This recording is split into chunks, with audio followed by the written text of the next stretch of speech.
अस्सलामु अलैकुम वरहमतुल्लाहि वबरकातुहू। Welcome to JK civil service.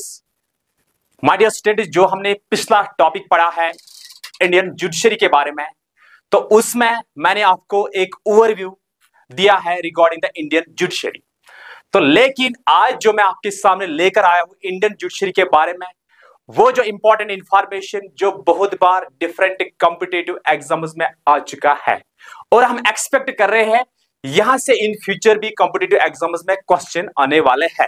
इसलिए हम यहां पे आज जो डिस्कस करेंगे, हम इंडियन जुडिशरी का जो ऑरिजिन कहां से निकला है, पूरी प्रोसेस हम यहां पे पढ़ लेंगे। तो let us we will discuss. My dear students, आपको मालूम ही है ब्रिटिशर्स यहां पे 1600 एडी में आए, लेकिन 1757 से लेकर बैटल ऑफ प्लेसी से लेकर यहां पे उन लोगों ने रूल करना स्टार्ट किया है। तो यहां पे उन लोगों ने पॉलिटिकल एडमिनिस्ट्रेशन संभाली। तो बैटल ऑफ प्लेसी कब हुआ? तो बैटल ऑफ प्लेसी अगर मैं बात करूंगा वो 1757 से ये रूल स्टार्ट हुआ, 1947 तक जो ब्रिटिश रूल रहा इंडिया में। क्या रूल? British rule. तो ये एटलीस्ट 190 इयर्स रहा क्या ब्रिटिशर्स का रूल कहां पे? हमारे भारत में। लेकिन एक चीज माय डियर स्टूडेंट्स आपको यहां पे याद रखना है, जो हमारा टॉपिक है दैट इज इंडियन जुडिशरी, वो हमें यहां से क्या कंसेप्ट देता है? तो यहां से हमें एक सफर स्टार्ट हो जाएगा इंडियन जुडिशरी का। तो माय डियर स्टूडेंट्स, जब ब्रिटिशर्स ने पहला एक्ट यहां पे पास किया है, जिस एक्ट का नाम है रेगुलेटिंग एक्ट 1773। ये जो रेगुलेटिंग एक्ट पास हुआ है 1773 के दौरान, इसी दौरान इंडिया में उस टाइम उन लोगों ने सुप्रीम कोर्ट को एस्टैब्लिश किया है। लेकिन माय डियर स्टूडेंट्स, वो जो सुप्रीम कोर्ट उस टाइम एस्टैब्लिश हो गया है, वो कहां पे हो गया? वो हो गया है कलकत्ता में। कब? इन 1974 में।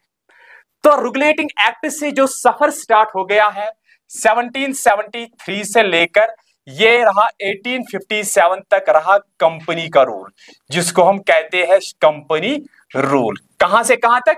1773 से लेकर 1857 तक क्या रहा? Company rule. तो इसी पहले एक्ट में, इसी रेगुलेटिंग एक्ट में ब्रिटिश सरकार ने यहां पे सुप्रीम कोर्ट को एस्टैब्लिश किया है। कहां पे? एट कलकत्ता में। माय डियर स्टूडेंट्स, याद रखना ये बात। और कब हुआ एस्टैब्लिश? इन 1774 में। लेकिन उस टाइम के दौरान जो सुप्रीम कोर्ट एस्टैब्लिश हुआ है, तो उसमें माय डियर स्टूडेंट्स कितने? 1 चीफ जस्ट एंड 3 अदर जजेस थे। तो ये जो स्ट्रक्चर, ये अगर आपके एग्जाम में कल पॉइंट आ गया है, जब ब्रिटिश सरकार ने 1773 रेगुलेटिंग एक्ट के दौरान सुप्रीम कोर्ट एस्टैब्लिश किया है कलकत्ता में, तो उस टाइम उसमें कितने जजेस थे? माय डियर स्टूडेंट्स, टोटल अगर हम बात करें तो 4 थे अलॉन्ग विथ चीफ जस्ट। अगर हम चीफ जस्टिस के बगैर बात करेंगे तो उसमें कितने जजेस थे? 3 अदर जजेस। तो टोटल उस टाइम 4 थी, एक था चीफ जस्टिस और 3 थे अदर जजेस। ये सुप्रीम कोर्ट कहां पे एस्टैब्लिश हुआ? कलकत्ता में। तो यहां पे आपको 2-4 पॉइंट्स बनते हैं एग्जाम ओरिएंटेड के लिए। फर्स्ट ऑफ ऑल, ये जो रेगुलेटिंग एक्ट कब हुआ? 1773 में। इसमें बहुत सारे फीचर्स है। एक फीचर ये भी है एस्टैब्लिशमेंट ऑफ सुप्रीम कोर्ट। कहां पे? कलकत्ता में। ओके, इसके अलावा इसमें कितने जजेस थे? 4 जजेस थे along with chief justice of supreme court, जिसको हम कहते हैं 1 चीफ जस्टिस एंड 3 अदर जजेस। तो यहां से जब एस्टैब्लिशमेंट ऑफ सुप्रीम कोर्ट हो गया है, तो इसके बाद जब हम पढ़ते हैं government of India act 1935, government of India act 1935 के दौरान इंडिया में फेडरल कोर्ट एस्टैब्लिश हो गया। याद रखना, रेगुलेटिंग एक्ट के दौरान 1773 के दौरान 74 में कलकत्ता में सुप्रीम कोर्ट एस्टैब्लिश हो गया। तो 1935 एक्ट जो था, गवर्नमेंट ऑफ इंडिया एक्ट 1935, उस दौरान 1937 में फेडरल कोर्ट एस्टैब्लिश हो गया। जैसे कि यहां पे मैं बात करूंगा गवर्नमेंट ऑफ इंडिया एक्ट 1935, काफी ज्यादा इंपॉर्टेंट एक्ट है ये government of India act 1935। My dear students, मैं आप लोग को यहां पे इस एक्ट के बारे में और एक इंपॉर्टेंट पॉइंट बोलना चाहता हूं। जैसे कि अगर हम बात करेंगे, हमारा जो भारत है इंडिया 1947 में आजाद हुआ 15 अगस्त को। लेकिन हमने कॉन्स्टिट्यूशन को एनफोर्स किया है 26 जनवरी 1950 को। तो अगर हमारा कल क्वेश्चन आया, आप लोग बताइए 1947 15 अगस्त से लेकर 26 जनवरी 1950 तक ये जो देश चल रहा था, ये किस कानून पे चल रहा था? अगर बाय द वे ये क्वेश्चन एग्जाम में आ गया, तो बहुत बार एग्जाम में ये क्वेश्चन आ चुका है, तो आप याद रखना माय डियर स्टूडेंट्स, उस टाइम इसका आंसर होगा, हम तब तक चल रहे थे गवर्नमेंट ऑफ इंडिया एक्ट 1935 और इंडिपेंडेंस एक्ट 1947। तो इसी एक्ट पे हम बात कर रहे हैं। और दूसरी बात, इस एक्ट के बारे में मैं आपको और एक बात बोलूंगा, जितने भी एक्ट्स पास हो गए हैं 1773 से लेकर 1947 तक, तो उन एक्ट्स में सबसे बड़ा जो एक्ट था वो कौन सा एक्ट था? Government of India act 1935। This act was बल्कि, ये याद रखना, ये बल्कि एक्ट था। और तीसरा पॉइंट यहां पे आपको याद रखना है माय डियर स्टूडेंट्स, कल हम पढ़ते हैं एग्जाम में या किसी, जब भी हम कॉन्स्टिट्यूशन पढ़ते हैं वहां पे पढ़ते हैं Indian constitution lengthiest in all over the world. दुनिया में सबसे बड़ा कॉन्स्टिट्यूशन किस देश के पास है? इंडिया के पास है। लेकिन अगर जब हमें क्वेश्चन आते हैं why India constitution is lengthiest, Indian constitution why lengthiest, Indian constitution क्यों इतना बड़ा है? बिकॉज वहां पे हम बात करते हैं बिकॉज ऑफ बल्कि गवर्नमेंट ऑफ इंडिया एक्ट 1935। तो यहां से इसकी मैंने थोड़ी सी और इंपॉर्टेंस आपको एक्सप्लेन की। तो इस दौरान जो एस्टैब्लिशमेंट ऑफ फेडरल कोर्ट हुआ, याद रखना, यहां पे सुप्रीम कोर्ट हुआ, यहां पे फेडरल कोर्ट हुआ 1937 के दौरान। Supreme court at Calcutta, federal court at Delhi. तो ये जो फेडरल कोर्ट एस्टैब्लिश हुआ कहां पे? एट दिल्ली, याद रखना। तो यहां से आपका एक कंफ्यूजन क्लियर हो गया। रेगुलेटिंग एक्ट के द्वारा जो सुप्रीम कोर्ट एस्टैब्लिश हो गया कलकत्ता में, और इसके बाद government of India act, government of India act जो है एस्टैब्लिशमेंट ऑफ फेडरल कोर्ट हुआ, वो कब हुआ? वो हुआ 1937 में। कहां पे? दिल्ली में। वाई? बिकॉज आप लोग को ये मालूम है। तो अगर मालूम नहीं है तो माय डियर स्टूडेंट याद रखना, पहले जो ब्रिटिश सरकार के दौरान जो इंडिया की कैपिटल थी वो थी क्या? कलकत्ता। तो लेकिन इस दौरान जो इंडिया की कैपिटल थी वो क्या थी? दिल्ली, याद रखना। इस दौरान इंडिया की कैपिटल कलकत्ता और इस दौरान इंडिया की capital Delhi. That is why यहां पे फेडरल कोर्ट एस्टैब्लिश हो गया। लेकिन इसके बाद अगर एस्टैब्लिशमेंट ऑफ फेडरल कोर्ट हुआ, अगर हम आज बात करके, हमारा फेडरल कोर्ट आज नहीं है, हमारा आज सुप्रीम कोर्ट है। फॉर एग्जाम्पल कैसे? देखो माय डियर स्टूडेंट्स, अगर मैं आपको यहां पे बताऊंगा ये फेडरल कोर्ट, ये फेडरल कोर्ट जो एस्टैब्लिश हुआ 1937 में, तो आगे जाके मैं इस पे और डिस्कस करूंगा।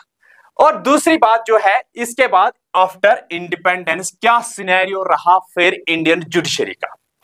अभी तक हम क्या बिफोर इंडिपेंडेंस की बात कर रहे हैं, मतलब establishment of supreme court at Calcutta during 1774, उसके बाद फेडरल कोर्ट एस्टैब्लिश हुआ 1937, गवर्नमेंट ऑफ इंडिया एक्ट 1935 के दौरान। अब हम बात करेंगे आफ्टर इंडिपेंडेंस। ये माय डियर स्टूडेंट्स आप लोग को याद रखना है, ये जो बैकग्राउंड था ये भी आपके लिए काफी ज्यादा इंपॉर्टेंट है। कभी कभार यहां से भी क्वेश्चन पूछे जाते हैं, जैसे कि आप लोग का ये जो हाई कोर्ट का एग्जाम है, तो मुझे लगता है कोर्ट जुडिशरी के क्वेश्चंस काफी ज्यादा इंपॉर्टेंट है, काफी ज्यादा नजर में रहेंगे। इसलिए मैं चाहता हूं आपको हर कोई क्वेश्चन जो जुडिशरी रिलेटेड है वो आपको अच्छे से आना चाहिए। इसीलिए मैं आज थोड़ा बैक डेट पे चला गया, 1773 से बात कर रहा हूं। तो नंबर सेकंड, अब हम बात करेंगे आफ्टर इंडिपेंडेंस, आजादी के बाद। माय डियर स्टूडेंट्स, आजादी के बाद सुप्रीम कोर्ट एस्टैब्लिश हुआ 28 जनवरी 1950 को। सुप्रीम कोर्ट एस्टैब्लिश हुआ कब? 28 जनवरी 1950 को, याद रखना। After the 2 days after the republic days, republic date हमारा 26 जनवरी है, और इसके बाद 27 नहीं और फिर 28 जनवरी को हमने सुप्रीम कोर्ट को एस्टैब्लिश किया है। ये जो सुप्रीम कोर्ट हमने एस्टैब्लिश किया है, तो ये कहां से हमें खींच के लाया? It succeeded the federal court of India. जो ये फेडरल कोर्ट ऑफ इंडिया है, इसी से सक्सीड हमने किया है किस चीज को? सुप्रीम कोर्ट को। तो याद रखना, तो ये यहां से ट्रेस आउट हो गया। इसीलिए मैंने आप लोगों को पिछले लेक्चर में कहा, ये जो हमारी जुडिशरी है, ये जो हमने कहां से बारो की? ये हमने बारो की गवर्नमेंट ऑफ इंडिया एक्ट 1935 से। तो इसीलिए फेडरल कोर्ट से ट्रेस आउट करके तो यहां पे लाया सुप्रीम कोर्ट। लेकिन क्या सक्सीड हुआ? Federal court of India. जो फेडरल कोर्ट ऑफ इंडिया था, इसी से सक्सीड हो गया हमारा सुप्रीम कोर्ट। और जो हमारा सुप्रीम कोर्ट है, ये एनफोर्स करता है both central laws as well as state laws, integrated है। ओके, ये तो आपको मालूम है। एनफोर्स क्या करता है? Both central laws as well as state laws. तो इसीलिए मैंने ब्रैकेट में क्या रखा? Because in India there is integrated judiciary. ये आपको अच्छे से मालूम है, इसमें आपको कोई भी कंफ्यूजन नहीं है। इंटीग्रेटेड जुडिशरी है क्या, वो आपने अच्छे से समझ लिया। लेकिन इसीलिए मैंने यहां पे लिखा है ये एनफोर्स करता है both central laws as well as state laws, दोनों लॉज ये खुद एनफोर्स करता है। तो इसीलिए हम इसको क्या कहते हैं? Integrated judiciary. Now we will go to the next point.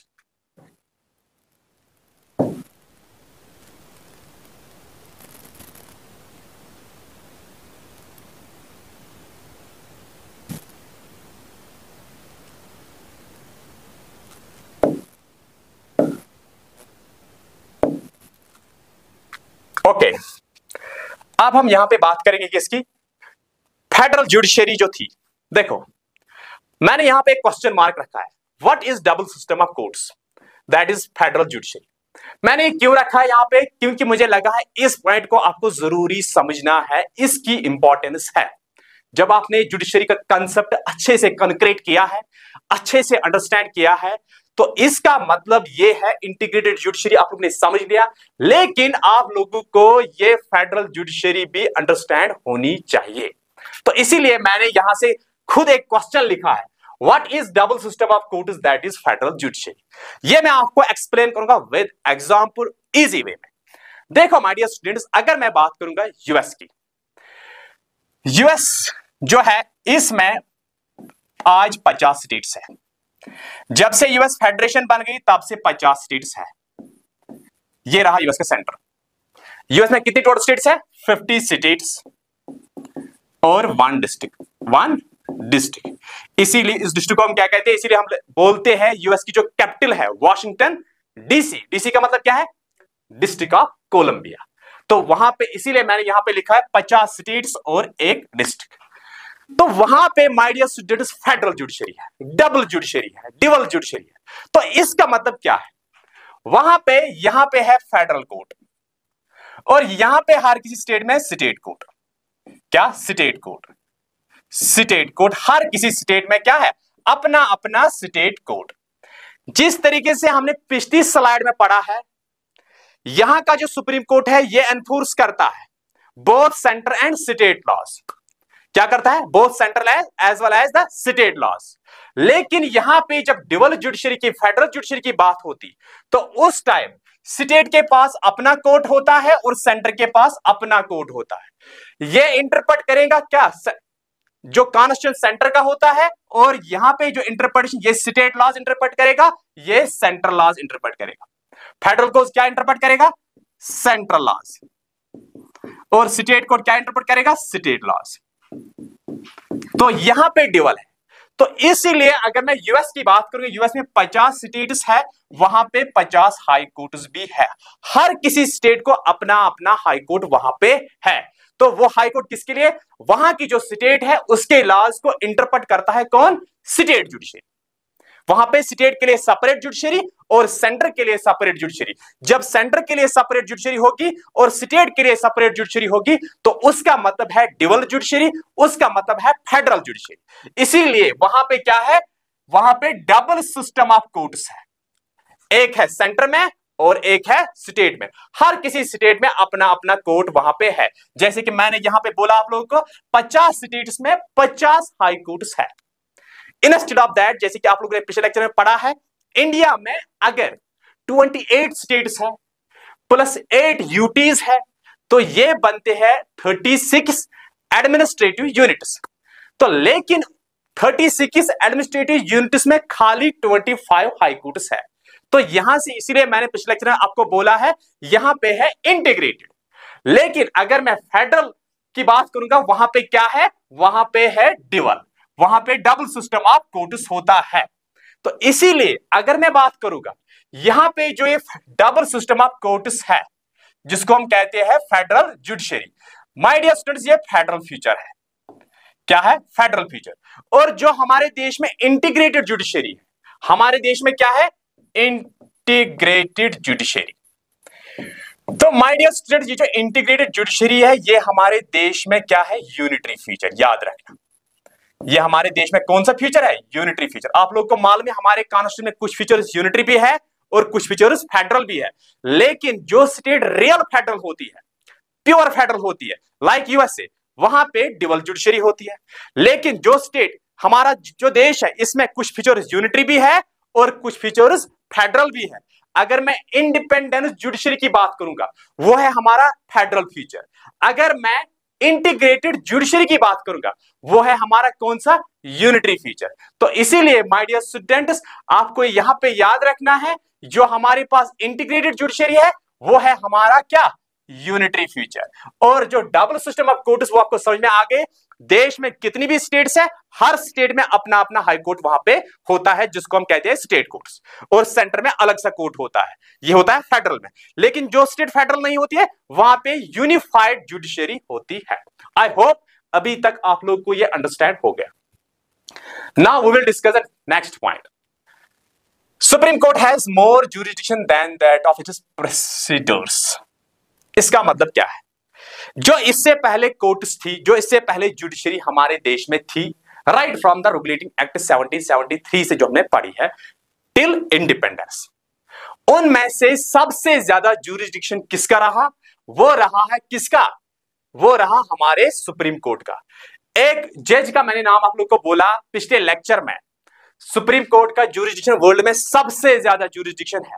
तो ये आपके लिए क्वेश्चन है, मुझे हर कोई कमेंट बॉक्स में बोलेगा ये किसने बोला है, दुनिया में सबसे ज्यादा जुरिडिक्शन किस सुप्रीम कोर्ट के पास है, वो है इंडिया के पास। तो आप लोग को उस पर्सन का नाम बोलना है जो मैंने पिछले लेक्चर में बोला, वो कमेंट सेक्शन में लिखना। ओके, नंबर सेकंड, यहां पे जो इंपॉर्टेंट पॉइंट है, ये अगर कल एग्जाम में आ गया आप लोग को, फॉर एग्जांपल यहां पे लिखा है Supreme Court replaced British Privy Council as the highest court of appeal. I hope, मुझे लगता है आप लोगों ने ये टर्म पहली बार सुनी है, या अगर कभी सुनी है तो इस पे ज्यादा फोकस आपने नहीं किया है।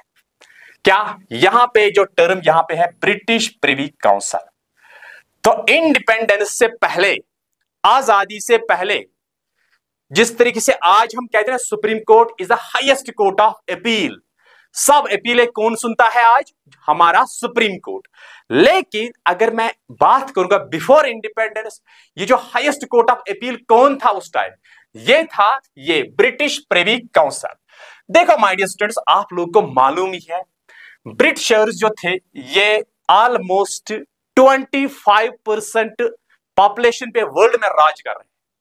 25% की वर्ल्ड पॉपुलेशन पे ये अकेला राज कर रहा था, कौन, जिसको हम कहते हैं इंग्लैंड, ब्रिटेन या यूके, जैसे तरह आपकी टर्मिनोलॉजी लैंग्वेज है, तो वो हम ब्रिटिशर्स की बात करेंगे, ये एटलीस्ट 25% वर्ल्ड पे राज कर रहा था। जो हम आज सुपर पावर देखते हैं, for example US, United states of America, काफी ग्रेट पावर है आज, लेकिन वो भी अंडर था ब्रिटिशर्स टिल 1775 तक। उसी तरीके से इंडिया, एशिया में भी बहुत सारी कॉलोनीज ब्रिटिशर्स की थी, अफ्रीका में बहुत सारी कॉलोनीज ब्रिटिशर्स की थी। तो इन ब्रिटिशर्स ने एक कोर्ट रखा है, उसका नाम है ब्रिटिश प्रिवी काउंसिल। सब कॉलोनीज से, डिफरेंट कॉलोनीज से जो अपील सुनते हैं, वो कौन सुनता है, वो सुनता है ब्रिटिश प्रिवी काउंसिल। तो लेकिन जब हमने अपना सुप्रीम कोर्ट को एस्टैब्लिश किया, तो हमारे सुप्रीम कोर्ट ने इसको क्या रिप्लेस किया, किसको रिप्लेस किया, ब्रिटिश प्रिवी काउंसिल को।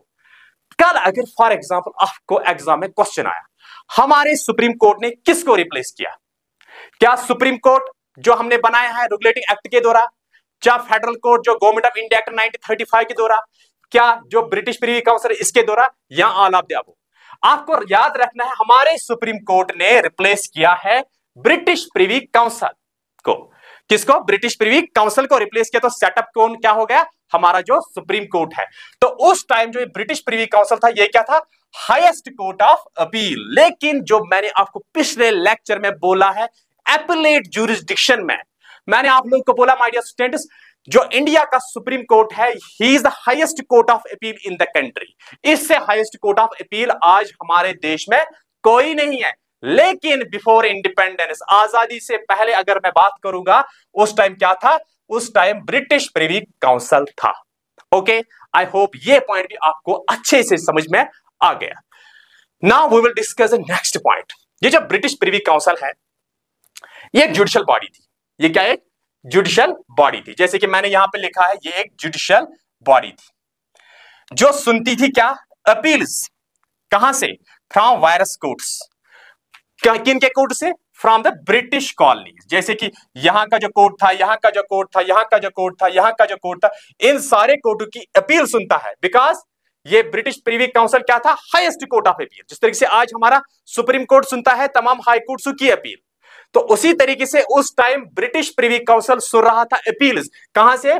फ्रॉम द ब्रिटिश कॉलोनीज जो थी, इंक्लूडिंग इंडिया। इंक्लूडिंग, मैंने पहले ही आप लोगों को बोला, ये खाली इंडिया पे राज नहीं कर रहा था। इनकी कॉलोनीज खाली इंडिया में नहीं थी, इनकी colonies all over the world में थी। तो यहां से जब हम बात करेंगे इंडिया में British council, British Privy Council कब एबॉलिश हुआ, तो माय डियर स्टूडेंट, जो ब्रिटिश प्रिवी काउंसिल एबॉलिश हुआ वो हुआ इंडिया में 1949 में। ये एग्जैक्ट डेट याद रखना है। आप यहां पे इमेजिन करें, जो आपका एग्जाम आने वाला है, अभी जो नोटिफिकेशन निकली जिसकी, तो अगर वहां पे कल क्वेश्चन आए इंडिया में कब एबॉलिश हुआ है ब्रिटिश प्रिवी काउंसिल, तो माय डियर स्टूडेंट्स आपको याद रखना है 1949 में। तो इसके बाद 1950 में हमने क्या एस्टैब्लिश किया? सुप्रीम कोर्ट ऑफ इंडिया, जो हमने after enforcement of the constitution establish किया। ये हमने आफ्टर इंडिपेंडेंस इसको क्या एबॉलिश किया है 1949 में। तो यहां पे मैंने इसके अलावा एक दो एग्जांपल्स लिखी। क्यों? अगर मैं साउथ अफ्रीका की बात करूंगा वहां पे 1950 में ये अबॉलिश हुआ। अगर मैं पाकिस्तान की बात करूंगा वहां पे 1950। पार्टीशन सेम डेट पे अगर हुआ, लेकिन इंडिया में पहले ब्रिटिश प्रिवी काउंसिल अबॉलिश हुआ, लेकिन 1949 में, उसके बाद 1950 में पाकिस्तान में ब्रिटिश प्रिवी काउंसिल क्या अबॉलिश हो गया है। तो यहां से आपको याद रखना है, ये जो ब्रिटिश प्रिवी काउंसिल के द्वारा जो मैंने डिस्कस किया है बिफोर इंडिपेंडेंस, आजादी से पहले, आपको याद रखना है he was the highest court of appeal. ये क्या था? Highest court of appeal. लेकिन आज जो हमारे देश जब आजाद हो गया, तो आज जो हमारे पास सुप्रीम कोर्ट है, तो आज हमारा सुप्रीम कोर्ट है highest court of appeal. Okay, और दूसरी बात, ब्रिटिश प्रिवी काउंसिल में और एक डिफरेंस थी, ये सारे ब्रिटिश कॉलोनीज को देख रहा था। तमाम जो ब्रिटिश कॉलोनी में जो कोर्ट्स थे वो उसको अपील कर रहे थे, लेकिन जो हमारा सुप्रीम कोर्ट है उसमें जो विद इन इंडियन टेरिटरी के कोर्ट्स है वो उसको अपील कर रहे हैं। तो आई होप ये बात आपको अच्छे से समझ में आ चुका। Now we will discuss the next point. 50।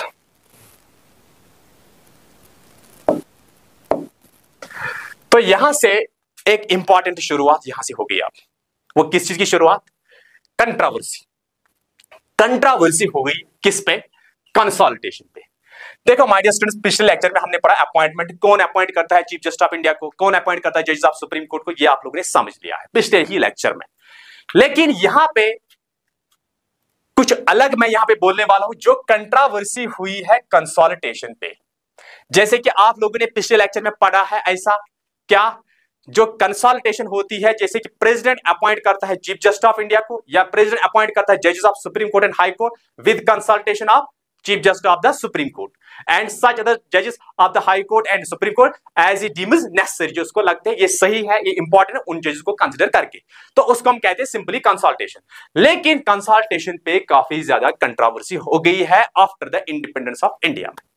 तो ये कंट्रोवर्सी हम डिस्कस करेंगे यहां पे। माय डियर स्टूडेंट्स, इस कंट्रोवर्सी में हमें पढ़ने हैं 4 जज केस, 4 जज केस। तो पहले हम पढ़ेंगे फर्स्ट जजेस केस जो हुआ 1982 के दौरान। माय डियर स्टूडेंट्स, ये पॉइंट इंपॉर्टेंट याद रखना है। ये जजेस केस जो है ना, आई होप, मुझे एक्सपेक्ट है, मुझे गट फीलिंग आ रही है यहां से क्वेश्चन आ जाएंगे इस हाई कोर्ट एग्जाम में, क्योंकि ये यहां से स्पेशल रिमार्क एक बन जाता है। जो कंट्रोवर्सी हुई कंसल्टेशन पे, बहुत सारे स्टूडेंट्स को ये इरिटेट करता है इस बात को समझने के लिए। लेकिन आई होप, मुझे पता है आप कंसंट्रेटेड हो, आपको मैं वन शॉट में सारा कुछ एक्सप्लेन करके दूंगा, कभी आपका क्वेश्चन फिर गलत नहीं होगा। तो यहां पे देख लीजिए, देखो बच्चे, देखो माय डियर स्टूडेंट्स, यहां पे लिखा है फर्स्ट जजेस केस 1982। ओके, इसको हम और एक नाम से पुकारते हैं SP Gupta case versus UOI. इसका मतलब क्या है? Union of India. Union of India मैंने शॉर्ट फॉर्म लिखी, और वहां पर भी आपको शॉर्ट फॉर्म ज्यादातर दिखेगी, या अगर शॉर्ट फॉर्म नहीं दिखी ये दिखेगी, लेकिन याद रखना आज के बाद UOI, union of India. SP Gupta case versus union of India. इस केस में हमने क्या पढ़ा? देखो, जो फर्स्ट जजेस केस था माय डियर स्टूडेंट, इसमें पढ़ लिया हमने कंसल्टेशन जो हम कर रहे हैं। हमने पिछले लेक्चर में जो कंसल्टेशन, दैट इज ऑब्लिगेटरी, ये ऑब्लिगेटरी है। लेकिन फर्स्ट जजेस केस में हम क्या पढ़ते हैं माय डियर स्टूडेंट्स? फर्स्ट जज केस में हम पढ़ते हैं यहां पे जो कंसल्टेशन है, जो कंसल्ट करता है, कौन कंसल्ट करता है? प्रेसिडेंट कंसल्ट करता है chief justice of supreme court को। क्या? जब जजेस अपॉइंट करने होते हैं, चाहे सुप्रीम कोर्ट के चाहे हाई कोर्ट के, उस टाइम प्रेसिडेंट क्या करता है? प्रेसिडेंट कंसल्ट जजेस, chief justice of the supreme court को। फॉर एग्जांपल मैं आपको यहां पे बताऊंगा, हमें किसी सुप्रीम कोर्ट या हाई कोर्ट का जज अपॉइंट करना है फॉर एग्जांपल, तो यहां पे मैं आपको बताऊंगा, यहां पे प्रेसिडेंट अपॉइंटेड जज of supreme court, president appointed जज ऑफ सुप्रीम कोर्ट, ठीक है, अभी तक कोई मसला ही नहीं। लेकिन with consultation of chief justice of India, with consultation of chief justice of India, ये क्या है? सी chief justice of India, chief justice of India, ये मैंने शॉर्ट फॉर्म यहां पे लिखी है। तो क्या समझ लिया आपने? चाहे सुप्रीम कोर्ट चाहे हाई कोर्ट का हमें कोई जज अपॉइंट करना है, तो उसको अपॉइंट कौन करता है? पिछले लेक्चर में हमने समझ लिया, वो कौन अपॉइंट करता है? प्रेसिडेंट। प्रेसिडेंट अपॉइंटेड जज ऑफ सुप्रीम कोर्ट और हाई कोर्ट, शाबाश, with consultation of chief justice of India. देखो मसला कहां पे है, ये इस वर्ड पे है। ये कंसल्टेशन है क्या? ये कंसल्टेशन है क्या? तो ये कंसल्टेशन पे काफी ज्यादा डिबेट्स चल गए, बहुत सारे जजेस का केस चल रहा था इस पे। तो ये कंसल्टेशन है क्या? मैं आपको समझाऊंगा कंसल्टेशन है क्या। देखो माय डियर स्टूडेंट, फर्स्ट जजेस केस में हम देखेंगे ये क्या बोलते हैं, कंसल्टेशन का मतलब क्या है, फिर हम आगे पढ़ेंगे कंसल्टेशन का मतलब क्या है। अगर मैं पहले आप लोग को बोलूंगा तो फिर आपको क्वेश्चन में टेस्ट नहीं आएगा। देखो, कंसल्टेशन डज नॉट मीन कंकर्रेंस, लेकिन माय डियर स्टूडेंट्स मैं आपको विद एग्जांपल समझाऊंगा। फॉर एग्जांपल आप वीडियो देख रहे हो, आप chief justice of supreme court हो, लेकिन मैं प्रेसिडेंट हूं, मुझे जज को अपॉइंट करना है, तब मुझे पहले आपको क्या कंसल्ट करना है।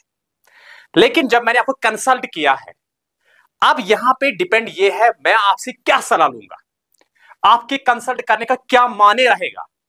तो इस फर्स्ट जजेस केस में जो हम कहते हैं कंसल्टेशन डज नॉट मीन कंकर्रेंस, तो इसका मतलब यह है मैंने आपको कंसल्ट किया है, मैंने आपके साथ डिस्कस किया किसको हम क्या अपॉइंट करेंगे, लेकिन एट द एंड मैं अपना ही नाम, अपनी ही व्यू, अपनी ही विश डोमिनेट रखूंगा। जो मेरी मर्जी होगी मैं उसी को अपॉइंट करूंगा एज ए जज ऑफ द सुप्रीम कोर्ट और हाई कोर्ट। लेकिन आपके साथ कोई अप्रूवल मुझे नहीं चाहिए, आपकी कोई अप्रूवल मुझे नहीं चाहिए, आपका कोई कंसेंट, मुझे उस चीज की जरूरत नहीं है। जस्ट जो मैंने आपको कंसल्ट किया है, यहां पे कंसल्ट का सिंपल माने है जस्ट एक्सचेंज ऑफ व्यूज। मैंने आपके साथ बातचीत की, लेकिन एट द एंड मैंने वही किया जो मेरी मर्जी हो गई। लेकिन यहां पे एक मसला हो गया, यहां पे जो ये प्रेसिडेंट की व्यू डोमिनेंट हो गई, प्रेसिडेंट की व्यू क्या डोमिनेंट हो गई। चीफ जस्टिस को कंसल्ट किया लेकिन एज यूजुअल, लेकिन ये जो प्रेसिडेंट की व्यू डोमिनेंट हो गई, president is the part of executive. जब प्रेसिडेंट पार्ट ऑफ एग्जीक्यूटिव है तो इसका मतलब है प्रेसिडेंट एग्जीक्यूटिव अब डोमिनेंट होने लगा किस पे, जुडिशरी पे। लेकिन जुडिशरी क्या है, हमारी इंडिपेंडेंट, जुडिशरी के बिना हम कुछ भी नहीं कर सकते, उसकी इंडिपेंडेंस काफी जरूरी है। तो अब यहां पे हमने देखा, यहां पे हाथ किसने डाला, एग्जीक्यूटिव ने, किस पे, जुडिशरी पे। ये किस जज केस में, फर्स्ट जजेस केस में, जिसको हम कहते हैं also known as SP Gupta case versus union of India. तो यहां पे क्या, consultation does not mean concurrence. Consultation का मतलब ये नहीं है हमें जरूरी अप्रूवल चाहे चीफ जस्टिस से, तो फिर क्या, जस्ट एक्सचेंज ऑफ व्यूज, हम आपस में बात करेंगे, at the end president he dominate रहेगा, उसी की व्यू डोमिनेट रहेगी, उसी की विश जिसको वो चूज करेगा उसको अपॉइंट कर सकता है। लेकिन उस टाइम ये इंडियन जुडिशरी को समझ में नहीं आ गया। लेकिन लेटर जब 1993 में सेकंड जजेस केस हो गया, कहां पे, सेकंड जज केस 1993 में हो गया। तो माय डियर स्टूडेंट्स, अगर आप अभी इतने एक्सपर्ट इंडियन पॉलिटी में नहीं है तो आप लोग को यह बात याद रखनी है सिंपली, यहां पे ये कोई ज्यादा रॉकेट साइंस नहीं है, सिंपली आपको याद रखना यहां पे ये बात। फर्स्ट जजेस केस में क्या कहा, कंसल्टेशन डज नॉट मीन कंकर्रेंस, कोई अप्रूवल की जरूरत नहीं है, तो फिर क्या, जस्ट एक्सचेंज ऑफ व्यूज, इतना याद रखना। और प्लस डेट इंपॉर्टेंट याद रखना, ये कब हुआ, 1982 में। और इसको हम और किस नाम से पुकारते हैं, that is SP Gupta case versus union of India से पुकारते हैं। तो जब आपको यह बात समझ में आ गई, तो जो सेकंड जज केस है इसको हम क्या नाम से पुकारते हैं? Supreme court advocates on record association versus union of India. जैसे यहां पे है यूनियन ऑफ इंडिया, सेम यहीं पे है यूनियन ऑफ इंडिया। तो माय डियर स्टूडेंट, सेकंड जज केस कब हुआ? 1993 में। ये आपको इंपॉर्टेंट याद रखना है। 1993 में जो सेकंड जज केस हुआ, पहला कब हुआ? 1982 में, दूसरा 1993 में। अब हम देखेंगे सुप्रीम कोर्ट का रिप्लाई क्या आएगा। पहला जो उन लोगों ने किया just exchange of views, okay, लेकिन उनको लगा ये एग्जीक्यूटिव धीरे धीरे डोमिनेट हो रही है किस पे? जुडिशरी पे। तो अदरवाइज हमने क्या कहा? Judiciary is independent. तो सेकंड जज केस में यहां पे सुनो माय डियर स्टूडेंट्स, यहां पे क्या लिखा हमने? The court reverse it is earlier ruling. जो ये अर्लियर रूलिंग थी ना, इसको रिवर्स किया गया है। इसको क्या किया गया है? रिवर्स किया गया है। इसको स्टैंड नहीं रखा गया है। इसीलिए यहां पे मैंने लिखा the court reversed it is earlier ruling. जो इसकी अर्लियर रूलिंग थी ना, इसको रिवर्स किया गया है। तो फिर यहां पे पॉइंट कंसल्टेशन टू कंकर्रेंस। अब नहीं, एक्सचेंज ऑफ व्यूज नहीं चलेगा। अब चाहे जो कंसल्ट प्रेसिडेंट करेगा chief justice of supreme court को, जब जजेस ऑफ सुप्रीम कोर्ट और हाई कोर्ट को अपॉइंट करना है, तो उस टाइम प्रेसिडेंट कंसल्ट करेगा किसको? Chief justice of supreme court को। लेकिन वो जो कंसल्टेशन अब रहेगी, वो अब एक्सचेंज ऑफ व्यूज नहीं रहेगी, वो रहेगी कंकर्रेंस। वहां पे जरूरी chief justice of supreme court की अप्रूवल जरूरत है। तो विदाउट अप्रूवल प्रेसिडेंट किसी को अपॉइंट नहीं कर सकता है। तो अब बैलेंस सिस्टम हो गया। अब जुडिशरी वापस आ गई अपने ठिकाने पे। अभी तो इस पे एग्जीक्यूटिव डोमिनेंट था, लेकिन अब क्या हुआ? सेकंड जज केस में जो कोर्ट ने रिवर्स किया है अर्लियर रूलिंग दिस वन, और इसके बाद consultation to concurrence, not only exchange of views, now क्या है? कंकर्रेंस। अब जो कंसल्ट प्रेसिडेंट करेगा चीफ जस्टिस ऑफ इंडिया को, वो कंकर्रेंस होगी, उसकी अप्रूवल होनी चाहिए। उसकी अप्रूवल के बगैर नहीं चलेगा। अब जब तक कौन अप्रूवल नहीं देगा? Chief justice of supreme court. लेकिन और एक चीज ऐड हो गया यहां पे, ये जो एडवाइस है, अब किसकी advice? Chief justice of India की। ये एडवाइस बाइंड है किस पे? प्रेसिडेंट पे। इससे पहले केस में प्रेसिडेंट अपनी व्यू, अपनी विश इस्तेमाल करता है, खाली एक्सचेंज ऑफ व्यूज करते हैं किसके साथ? Chief justice of supreme court के साथ। लेकिन अब यहां पे ऐसा कुछ भी नहीं है। यहां पे क्या है? कंसल्टेशन टू कंकर्रेंस, ना कि एक्सचेंज ऑफ व्यूज। उसकी अप्रूवल चाहिए, और उसकी जो अप्रूवल, जो वो अप्रूवल देगा, वो अप्रूवल बाइंड होगी किस पे? प्रेसिडेंट ऑफ इंडिया पे। अब एग्जीक्यूटिव वापस फिर अपने ठिकाने आ गया, तो हमारी जुडिशरी ये इंडिपेंडेंट दिखने लगी। लेकिन यहां पे ये जो कंसल्ट कर रहे हैं हम किसको? Chief justice of supreme court को। इस कंसल्टेशन में थोड़ा बहुत मॉडिफिकेशन हो गई, थोड़ी बहुत मॉडिफिकेशन हो गई। क्या मॉडिफिकेशन हुई? यहां पे डिसीजन आया प्लुरलिटी ऑफ जजेस, और कुछ जजेस चीफ जस्टिस के साथ होने चाहिए, और कुछ जजेस खाली अकेला चीफ जस्टिस नहीं होगा। तो फिर इसका मतलब क्या है? इसके अलावा चीफ जस्टिस के अलावा और कुछ सीनियर मोस्ट जजेस होंगे। तो वो हम अगले स्लाइड में मैं आपको डिस्कस कर लूंगा। आई होप अभी तक आपको ये फर्स्ट जज केस और सेकंड जज केस अभी तक यहां तक समझ में आ गया। एक तो इस सेकंड जज केस में आपने पढ़ा है, ये 1993 में हुआ है। तो इस केस में क्या किया गया? रिवर्स किया गया है अर्लियर रूलिंग। जो अर्लियर रूलिंग थी उसको रिवर्स किया गया है, और अब जो एक कंसल्टेशन है, अब वो कंकर्रेंस बन गई। अब उसकी अप्रूवल जरूरी चाहिए चीफ जस्टिस ऑफ इंडिया की, तब प्रेसिडेंट किसी को अपॉइंट नहीं कर सकता है। अदरवाइज नहीं कर सकता है जब तक रिटन अप्रूवल नहीं मिलेगी। कहां से? चीफ जस्टिस ऑफ इंडिया से। और ये जो चीफ जस्टिस की अप्रूवल है, उसकी जो व्यू है, उसकी जो एडवाइस है, वो बाइंड है किस पे? President of India. Advice is now binding on the president. अब मैंने यहां पे क्या लिखा? नाउ। अभी तक नहीं थी, अब है बाइंडिंग किस पे? प्रेसिडेंट ऑफ इंडिया पे। Okay, we will discuss the next point.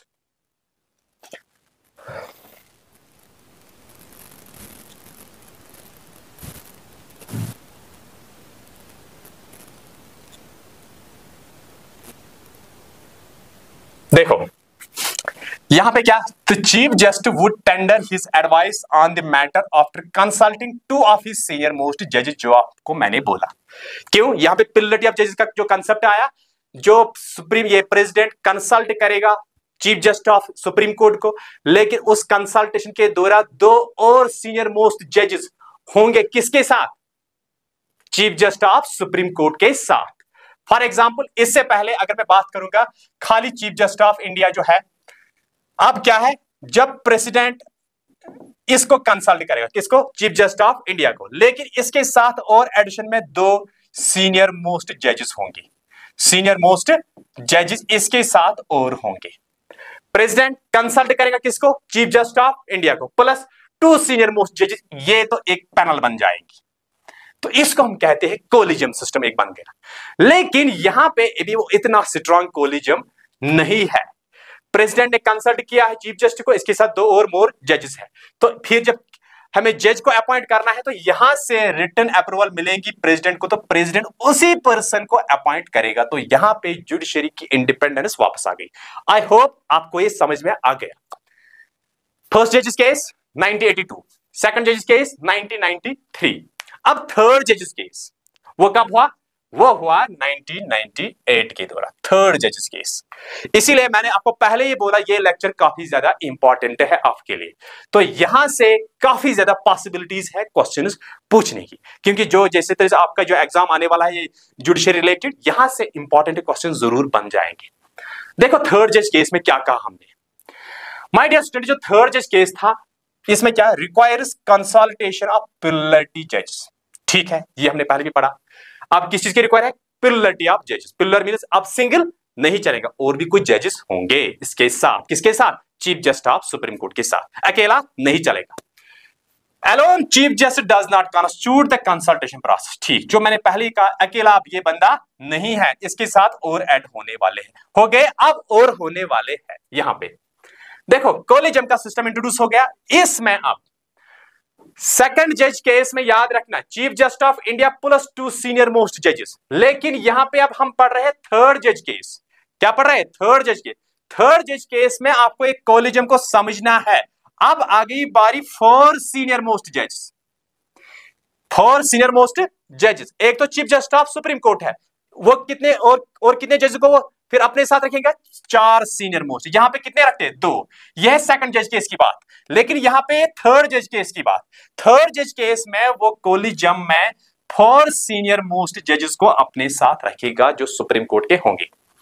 लेकिन ये जो 4 जजेस अपने साथ रखा किसने, प्रेसिडेंट ने, sorry chief justice of India ने। अब प्रेसिडेंट को कंसल्टेशन लेनी है किससे, चीफ जस्टिस ऑफ इंडिया से। इसके साथ और कितने हैं, 4 जजेस, याद रखना 4 जजेस। देखो ये जो प्रेसिडेंट है कहां से अप्रूवल आने वाली है, यहां से अप्रूवल मिलेगी, वो भी रिटन अप्रूवल। जो इस रिटन अप्रूवल में होगा प्रेसिडेंट वही करेगा। क्यों, अब इनकी जो एडवाइस है ये बाइंड है इन पे, now binding on the president, जो मैंने पिछले स्लाइड में आप लोगों को बोला। यहां पे 2 जजेस, यहां पे कितने, 4 जजेस, ये कोलिजियम अब बन गया। देखो माय डियर स्टूडेंट्स, जब तक इन 4 जजेस में अगर फॉर एग्जाम्पल 2 जजों ने डिसएग्री किया, क्या 2 जजों ने डिसएग्री किया, chief justice of India approval forward नहीं कर सकता है। तो कम से कम 3 जजों की अप्रूवल यहां से होनी चाहिए, किसको, chief justice of supreme court को। अगर फॉर एग्जाम्पल 2 जजेस डिसएग्री हो गए तो अप्रूवल फॉरवर्ड नहीं होगी। तो इसका मतलब 2 से ज्यादा, क्यों, यहां पे हम स्पेशल मेजॉरिटी की बात करते हैं। तो इसका मतलब है 3 जजेस कम से कम उनकी व्यू होनी चाहिए, तब चीफ जस्टिस फॉरवर्ड कर सकता है किसको, प्रेसिडेंट को।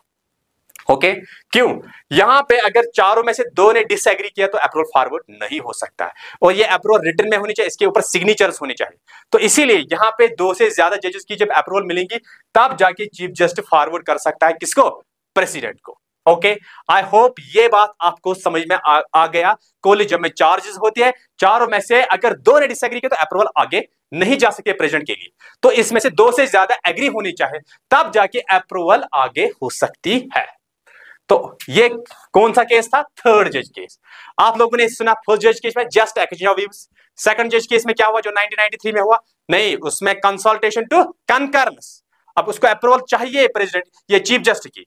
पहले में क्या बोला, अरे नहीं ऐसे ही छोड़ दो, एक्सचेंज ऑफ व्यूज, वहां पे प्रेसिडेंट डोमिनेट होगा। लेकिन सेकंड जज केस में प्रेसिडेंट की पावर वापस चले गए, वहां पे जुडिशरी की पावर फिर वापस आ गई, और लेकिन यहाँ पे और स्ट्रांग हो गए। यहाँ पे थर्ड जज केस में इसमें हमने कहा कोलिजम की बात, 4 सीनियर मोस्ट जजेस होने चाहिए। अगर 2 ने डिसएग्री किया तो अप्रूवल नहीं आगे जाएंगे, तो इसका मतलब 2 से ज्यादा एग्री होनी चाहिए, तब chief justice of India approval भेज सकता है प्रेसिडेंट को, तो प्रेसिडेंट उन्हीं जजों को अपॉइंट करेगा। ठीक है, तो लेकिन यहां से अब और एक पंगा स्टार्ट हो गया है। जब बीजेपी सरकार आ गई, एनडीए सरकार आ गई 2014 में, तो यहां पे एक कॉन्स्टिट्यूशन अमेंडमेंट हो गया जिसको हम कहते हैं 19th constitution amendment act. 99 constitutional amendment act कब हुआ? 2014 में। ये डेट याद रखना। अगर आपको कल बोलेगा 99th कॉन्स्टिट्यूशन अमेंडमेंट एक्ट कब हुआ? 2014 में, जब पहली बार एनडीए सरकार बन गई। एंड एनजीएसी, ये इसका मतलब क्या है? इसका मतलब ये है national judicial appointment commission. National judicial appointments commission. एक है 99th कॉन्स्टिट्यूशन अमेंडमेंट एक्ट 2014 और दूसरा एनजेएसी एक्ट जिसको हम कहते हैं नेशनल जुडिशियल अपॉइंटमेंट्स कमीशन। इन लोगों ने फ्रेम आउट किया। किसके लिए?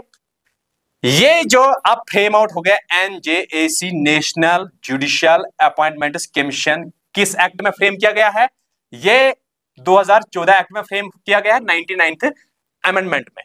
इसमें क्या कहा गया? इसमें कहा गया have replaced the collegium system. अब इसको फिर चले जा गया, क्या इसको हम रिप्लेस करेंगे? Have replaced the collegium system. जो कोलिजम सिस्टम हमने यहां पे अब स्टैंड रखा है, कैसे प्रेसिडेंट अपॉइंट करेंगे जज ऑफ सुप्रीम कोर्ट को, जो हमने थर्ड जज केस में डिक्लेयर किया है। लेकिन इस 99th कॉन्स्टिट्यूशन अमेंडमेंट एक्ट में जो 2014 में हुआ, इसमें कहा नेशनल जुडिशियल अपॉइंटमेंट्स कमीशन जो फ्रेम आउट हो गया, इसमें क्या कहा? Have replaced the collegium system of appointing जजेस to supreme court and high court with a new body. New body क्या है? जो हमने बनाई नेशनल जुडिशियल अपॉइंटमेंट्स कमीशन। तो इसका मतलब यहां पे माय डियर स्टूडेंट्स, आप इस 99th कॉन्स्टिट्यूशन अमेंडमेंट एक्ट में ये लोग ये बोल रहे हैं जो पिछला एक कोलिजम सिस्टम जो हमने रखा, इसको हम रिप्लेस करेंगे। क्यों? हमने एक अलग कमीशन इसके लिए बनाया जिसको हम कहते हैं नेशनल जुडिशियल अपॉइंटमेंट्स कमीशन। वही कमीशन अब अपॉइंटमेंट ऑफ जजेस करेगा, चाहे सुप्रीम कोर्ट के है चाहे हाई कोर्ट के है। लेकिन आगे हम पढ़ेंगे इसका क्या रिप्लाई आया सुप्रीम कोर्ट से। देखो माय डियर स्टूडेंट्स, अल्लाह अकबर।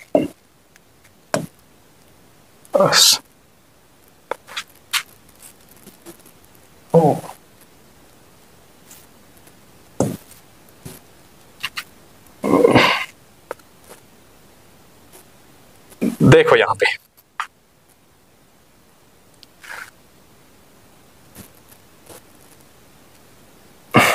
देखो यहां पे जो 99th कॉन्स्टिट्यूशन अमेंडमेंट एक्ट हुआ 2014 में, जिसको हम कहते हैं नेशनल जुडिशियल अपॉइंटमेंट्स कमीशन 2014 में जो आया, क्या कहा इसने? Have replaced collegium system of appointing जजेस of supreme court and high court with a new body. क्या जो न्यू बॉडी आ गई? क्या? National judicial appointments commission. ये न्यू बॉडी थी, ये याद रख लो आप, नेशनल जुडिशियल अपॉइंटमेंट्स कमीशन जो आई। अब यही कमीशन, यही बॉडी क्या करेंगी? जज of supreme court high court का अपॉइंट। अब वो पुराना नहीं रहेगा। एज पर दिस ये क्या कह रहे हैं? Have replaced the collegium system. जो हमने थर्ड जज केस में कहा है, कोलिजम सिस्टम को जो सेटअप किया है, उसको यहां पे बोलते हैं 2014 के दौरान हम इसको रिप्लेस करेंगे। लेकिन ऐसा कुछ भी नहीं हुआ। क्यों? सुनो, सुप्रीम कोर्ट का डिसीजन आया 2015 में। किसका डिसीजन? सुप्रीम कोर्ट का डिसीजन आया 2015 में। 2015 में सुप्रीम कोर्ट का डिसीजन आया।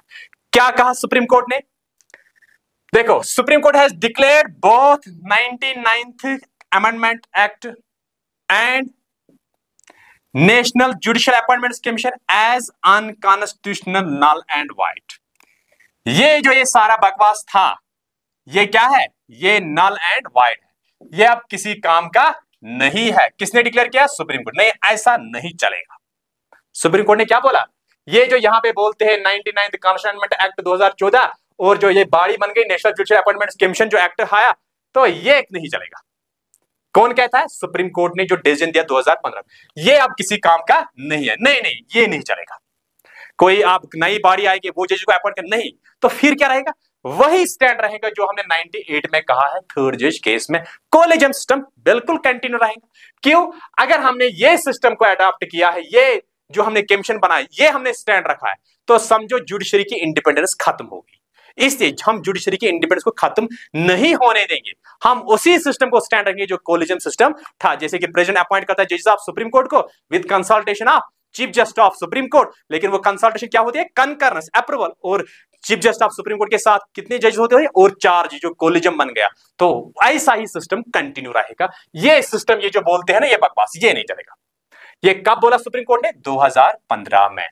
दोनों को बोला 99th अमेंडमेंट एक्ट और नेशनल जुडिशियल अपॉइंटमेंट्स कमीशन और अनकॉन्स्टिट्यूशनल, ये कानून में नहीं, नहीं, दिस इज नॉट लॉ, ये नल वाइड, इसको रिजेक्ट किया है सुप्रीम कोर्ट ने।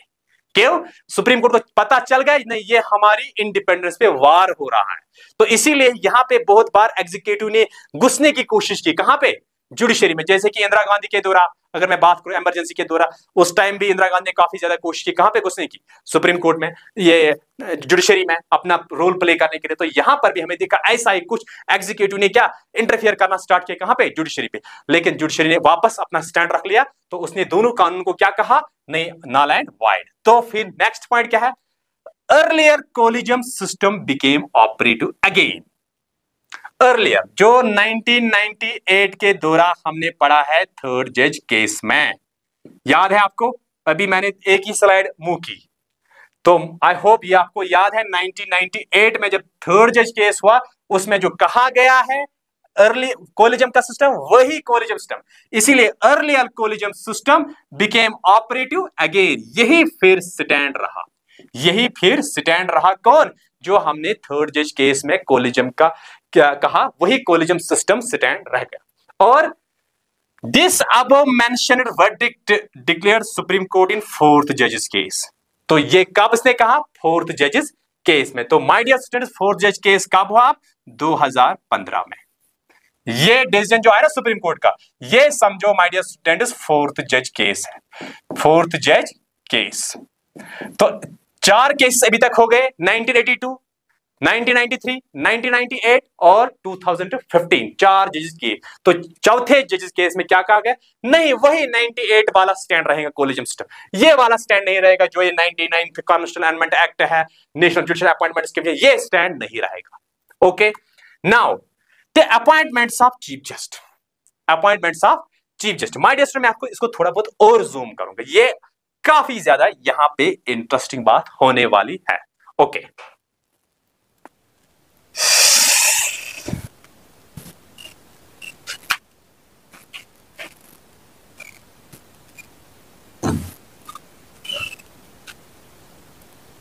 देखो, appointment of chief justice of, अब मैं अपॉइंटमेंट ऑफ चीफ जस्टिस, खाली चीफ जस्टिस की बात करूंगा। इसको हम कैसे अपॉइंट करते हैं? पहले चीफ जस्टिस को देखो, जजेस के बारे में हमने वो बोला, ये 5 साल जज होना चाहिए किसी हाई कोर्ट का, 6-10 साल एडवोकेट होना किसी हाई कोर्ट के, कोई डिस्टिंग्विश्ड ज्यूरिस्ट हो जो प्रेसिडेंट को लगेगा, उसको हम अपॉइंट करेंगे क्या? जज ऑफ सुप्रीम कोर्ट। लेकिन जो चीफ जस्टिस है, हम उसको किस पर्सन को हम अपॉइंट करेंगे chief justice of supreme court? इसके लिए क्या क्राइटेरिया है? देखो माय डियर स्टूडेंट्स, फ्रॉम 1973 के दौरान, 1950 से लेकर after the establishment of the supreme court, उससे लेकर 1973 तक एक स्मूथ सिस्टम चल रहा था। क्या सिस्टम चल रहा था? जो सीनियर मोस्ट जज ऑफ सुप्रीम कोर्ट होता है ना, उस टाइम सबसे ज्यादा जो सीनियर मोस्ट जज होता है, उसको हम अपॉइंट करते हैं क्या? Chief justice of India, chief justice of India. लेकिन माय डियर स्टूडेंट्स, एक चीज याद है, यहां पे सीनियर मोस्ट के हम 2 मीनिंग्स देते हैं। सर, सीनियर हम किसको कहेंगे? जो एज में सीनियर होगा या जो सर्विस में सीनियर होगा। लेकिन माय डियर स्टूडेंट्स, यहां पे लक्ष्मीकांत ने बिल्कुल क्लियर करके रखा है, सीनियर हम कहते हैं जो सर्विस में सीनियर है। सीनियर हम एज से नहीं मानते, सीनियर कहां से? जो सर्विस में सीनियर है। तो 1950 से लेकर after the establishment of supreme court till 1973, इस दौरान स्मूथ सिस्टम चल रहा था। जो सीनियर मोस्ट जज होता है सुप्रीम कोर्ट में, उसी को हम अपॉइंट करते हैं chief justice of supreme court. ये एक रूटीन थी। लेकिन 1973 के दौरान कुछ उल्टा सीधा हो गया। तो वो उल्टा सीधा क्यों होगा, मैं आपको बताऊंगा। देखो, 1950 से लेकर 1973 तक सीनियर मोस्ट जज of supreme court has been appointed as a chief justice of India, as a chief justice of India. कब से? 1950 से लेकर 1973 तक सीनियर मोस्ट जज जो होता है सुप्रीम कोर्ट का, उसी को हम अपॉइंट करते हैं चीफ जस्टिस ऑफ इंडिया।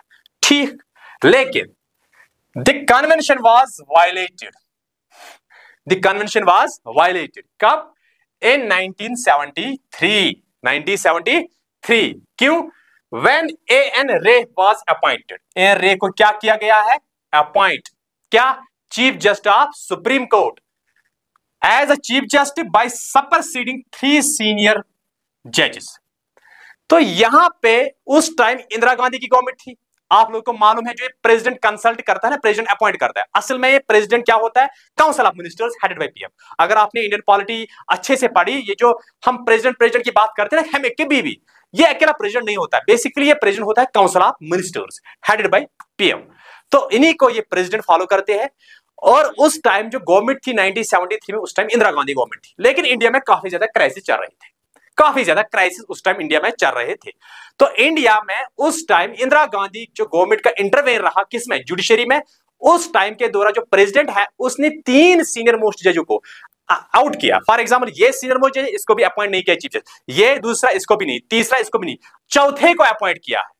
तो 3 सीनियर मोस्ट जजेस को इसने क्या उस टाइम ठुकरा दिया और चौथे को अपॉइंट किया एज ए चीफ जस्टिस। तो ये क्या हो गया? ये सिंपली वायलेशन हो गई। क्या हो गई? वायलेशन। लेकिन अब वायलेशन किस बात पे हो गई? यहां पे मैंने ब्रैकेट में एक टर्म लिखी, केबीसी। ये कौन बनेगा करोड़पति नहीं है, ये इसका मतलब है किशवन आनंद भारती केस।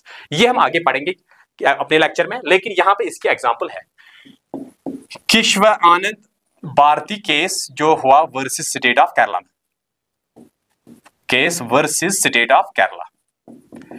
देखो my dear students, basically Kesavananda Bharati case में जो डिसीजन आया, वो डिसीजन इंदिरा गांधी की गवर्नमेंट के खिलाफ आया। वो डिसीजन इंदिरा गांधी को पसंद नहीं आया। क्यों? इस किशवन आनंद भारती केस में क्या कहा गया? इसमें कहा गया है, इस किशवन आनंद भारती केस में जो सुप्रीम कोर्ट का डिसीजन आया ना, उसने डिसीजन दिया ये है, जो basic structure of Indian constitution है इसको कोई अमेंड नहीं कर सकता है।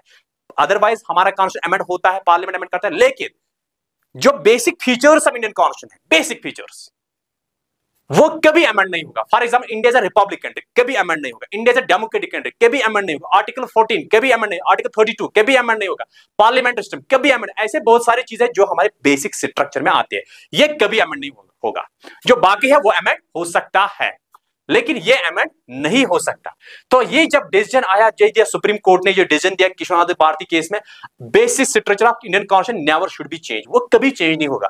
तो ये गवारा नहीं हुआ किसको? इंदिरा गांधी को। इसीलिए जिन जजों ने वो डिसीजन दिया, उन तीनों को इसीलिए इसने बैकफुट में रखा और चौथे वाले को सिलेक्ट किया है, जो क्या था?